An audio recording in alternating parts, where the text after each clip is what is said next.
Is lesbianism a sin? Sin, okay. That is the question, a huge question.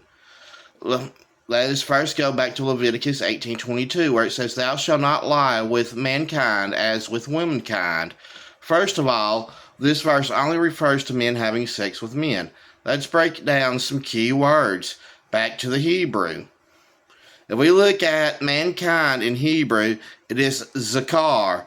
It literally means male. The King James uses it 81 times. 67 times it is used as male, 7 times it is used as man, 4 times used as a male child or man child, 2 times mankind, and 1 time him. As we can see, it is never used to refer to humankind or female, but strictly used to refer to mankind. Now let us look at the word for womankind, which in the Hebrew here is Isha, which means woman. It is used 425 times as wife, 324 times as woman, 10 times as one, married 5 times, female 2 times, miscellaneous 4 times.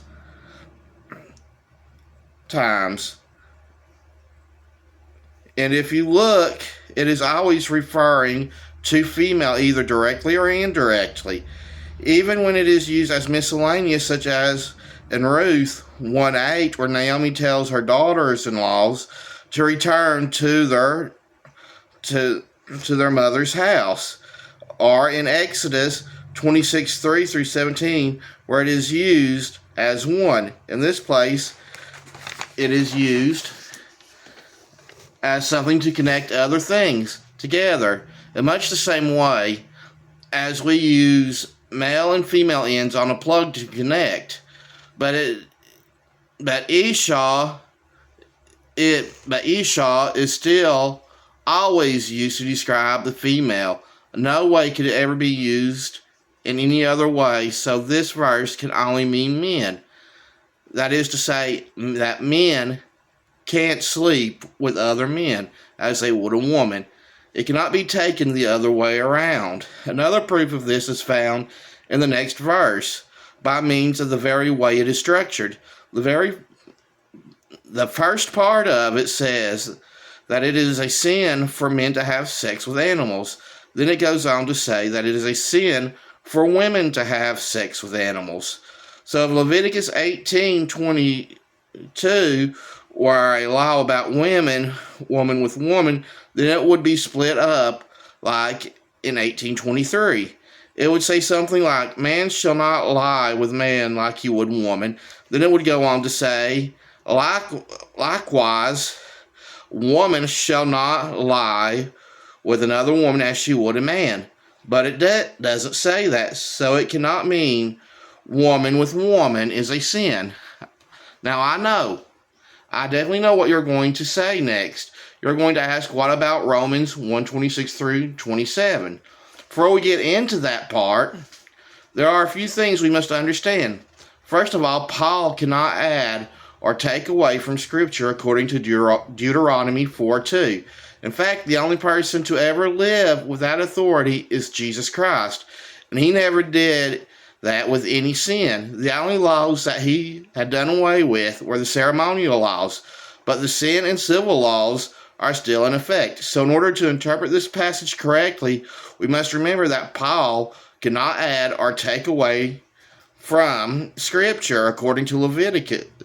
Cannot add or take away from Leviticus 18:22, which we already saw that it did not include women. So what Paul wrote here about women changing their natural use must mean something else besides woman with woman, or Paul is guilty of adding to the word. Also, it does not say that woman left the natural use of men, like it says in the next verse, that men left the natural use of women. So both are guilty of using women unnaturally.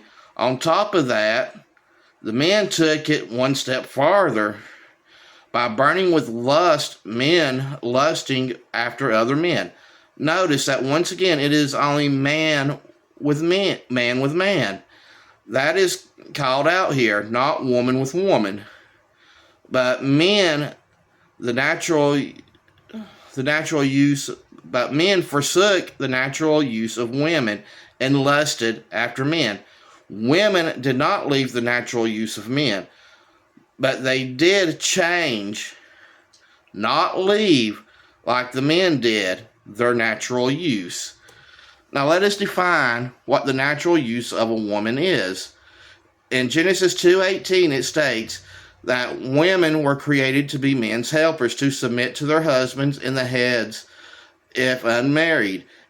Married, Ephesians 5:22, and to procreate if able, Genesis 1:28.